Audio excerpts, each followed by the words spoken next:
অন্নপ্রাশন, বিয়েবাড়ি বা জন্মদিন, বাঙালি রান্না যেখানে হচ্ছে সেখানে শুক্তোর পরে আলু ভাজা আর এরকম মাছের মাথা দিয়ে ডাল হবে না, এটা হতেই পারে না। অনুষ্ঠান বাদেও বাড়িতে কোনো অতিথি আসলে বিশেষ কোনো ডাল বানানো মানেই কিন্তু মাছের মাথা দিয়ে সোনামুগ ডাল।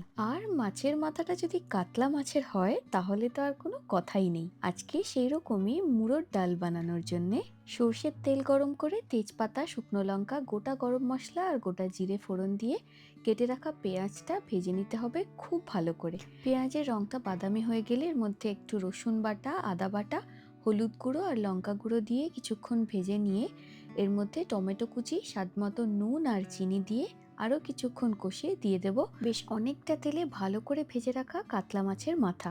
কষে বেশ তেল ছেড়ে আসলে দিয়ে দেব শুকনো কড়ায় নেড়ে সেদ্ধ করে রাখা সোনামুগ ডাল।